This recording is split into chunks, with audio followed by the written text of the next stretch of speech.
is going on, guys? We are on our way to the Midwest Drift Union Pro-Am up in Xenia, Ohio. I'm here with my boy Michael, Pedro, and Javier. They're pretty much going to be my team. I haven't assigned roles as of yet. Crew chief, baby. Oh, you want crew chief? Crew chief, baby. No, you were just saying you want this to be a vacation. You don't want to work. Well, yeah, that's what crew chief does, right? We're just trying to get away from the hurricane, right? Yeah, exactly. Yeah, this is my evacuation route. So if you keep up with the times and don't live under a rock, you would know about Hurricane Dorian, how it was pretty much skirting up the coast of Florida. It was like a Category 5 that slammed into the Bahamas and completely destroyed it. Got a lot of us worried as far as its landfall trajectory into Florida. Luckily, it didn't make landfall at all, but we did experience on our way up just some of the outer bands of rain. Right now, we are in Valdosta, Georgia. We just stopped at Chick-fil-A to grab some grub. We're driving up through to Marietta, stay at a hotel, and then finish up the rest of the drive tomorrow. It's been a pretty uneventful drive, though. I know Michael and Javier have been having their fun playing Smash. You guys are smashing in the back. We are. We got a long way to go. And a lot of Smash to play.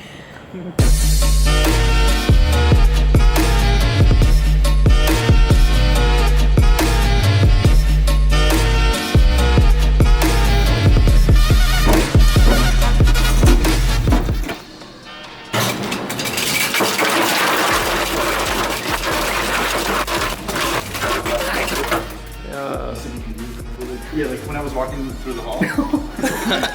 Well, I'm glad to see that the 240 is still in one piece, not having any of its wheels jacked. One wheel. They left them one wheel, yeah, how nice of them.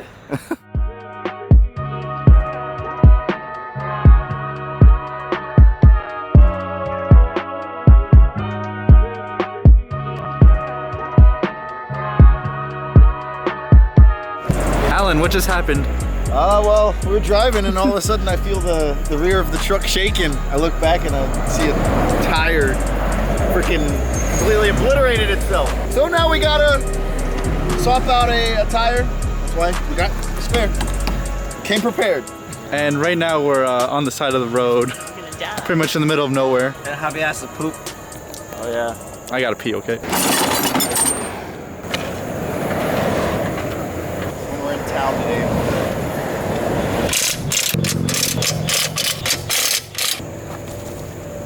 Yo, this is pit crew practice. Oh, it is.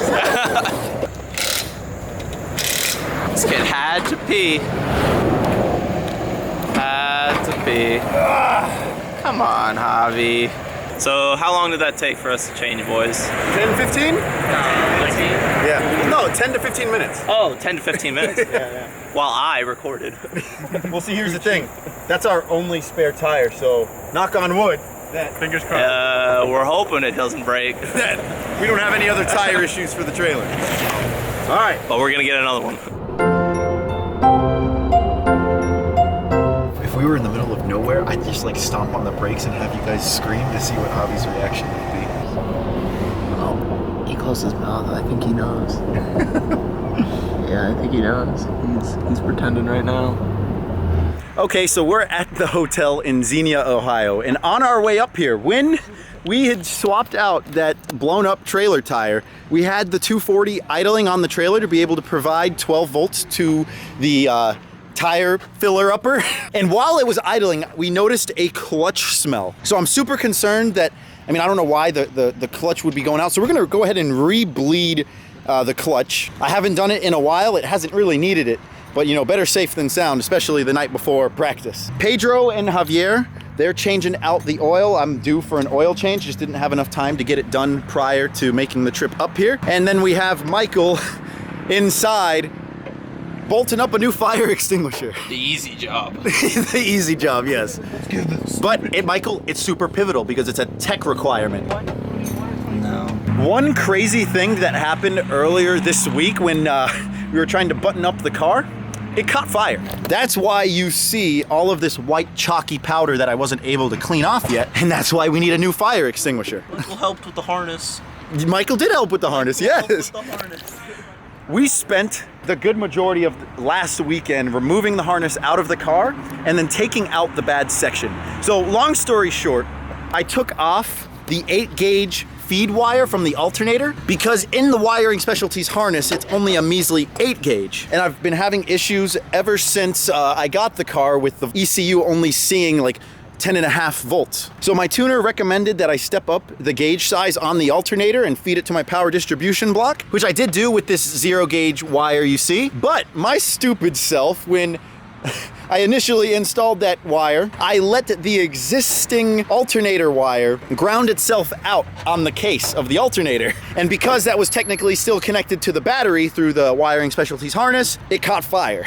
Luckily, the whole wire that ran through the harness was able to be removed and it didn't damage any of the other wiring, but it burnt that whole wire to a crisp running all the way to the starter. I legitimately thought that I was going to essentially knock myself out of competition given what had happened, but we powered through it, got it done, and boy oh boy, can I not be more proud of my team as we got everything going on right now. All right, so the boys got the oil change, we bled the clutch. I know with these T56 slave cylinders, sometimes you can use the bleeder line and bleed it from the top, sometimes you can bleed it from the bottom. We bled it from the top.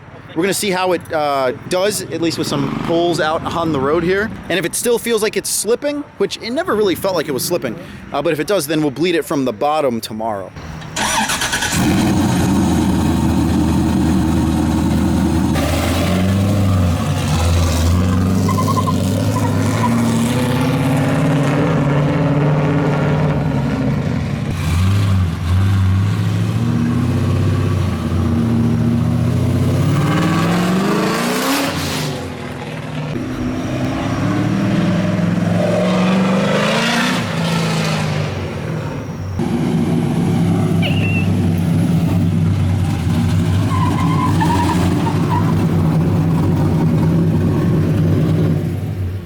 How's the drive, boss? Well, we put it in fourth and we gunned it, and dude, it hooked. Yeah, it hooked pretty nice. No slippage or anything. Yeah, it didn't feel... It didn't grind. We didn't feel no grind. Nothing wrong with the clutch? I don't think so. I mean, I didn't get to like really power shift it. What we think it actually is the powder from the fire extinguisher. It might just be getting hot. Yeah. What did you think? Off. Yeah, it might just be burning off. It's way stronger now.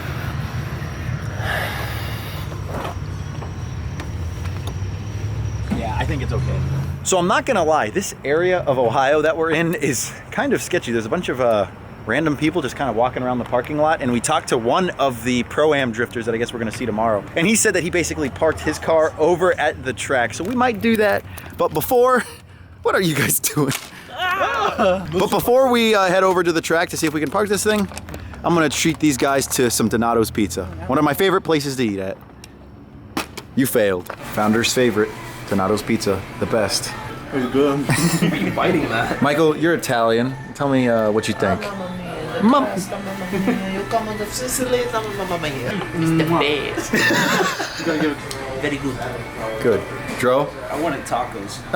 Of course you did. All right, so we're just chilling at the hotel. I have my cousin Ethan stop by, and he says he wants to show me, I guess, a car that he has scooped up.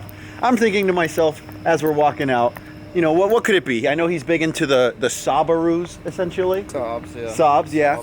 But then he shows us what he has, and I'm just like, what? It's Honda Civic right here. Yeah, just this Honda Civic. It's sweet, isn't it? Yeah. Oh, here we go right here. Yeah, look at this. He has a limo. You guys can get in the back. All right, so we'll get in the back here.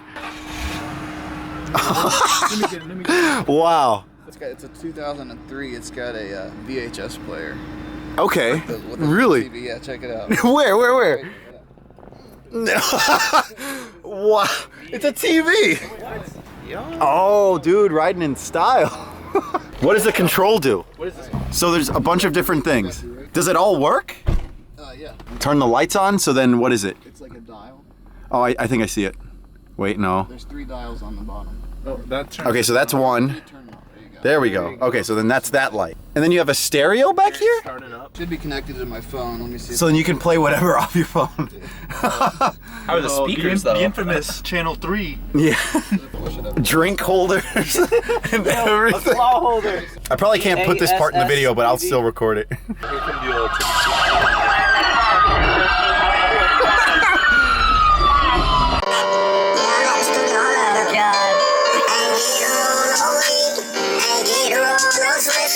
Okay, so back to this little control panel. So Ethan, you say I can like shut the driver up and... You don't want to see me anymore. Okay. All right, so I'm assuming that's solid panel up. So, wait, no, that's the wrong one. There you go. There we go. Okay, yeah, see ya. And then I can put it down, right? Like that. Oh, that's great. What I'm doing, you can do this one. Okay, so we can keep an eye on you. That's a solid glass panel. Can you hear us? I can hear you, yeah. But if something else is going on back there, you can do both of them. Oh, something Oh. else. Wait a minute. Oh, this is too cool. This is too cool. Anyways, I have a story. I was gonna rent it out. Just say somebody wanted to do something in the back. Oh, really? Emailed me and said that we want to do this in the back. You can watch. I said no. So I'm good, thanks. Alright. Well, thanks anyways. That's hilarious. It was Wow. weird, man. Was this like in person or like Through Craigslist. through I put a Craigslist? Craigslist ad up saying $70 an hour. I'll rent this out, and that's the only hit I got. Really? Well, okay, so if anyone wants to buy this limo, how much you asking? $6,000. $6,000. 105,000 miles. And it got plenty more mileage left in it. Yeah. That's not bad for a V8. Yo, let's drift it. Yeah, right.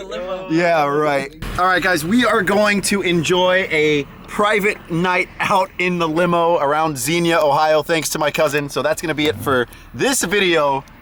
I hope we don't get into too much trouble tonight, but thank you guys for watching, and be sure to stay tuned for the Midwest Drift Union Pro-Am and how we do.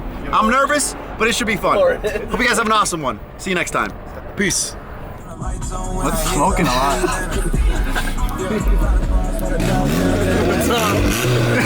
Let's see what you got. Let's see what you...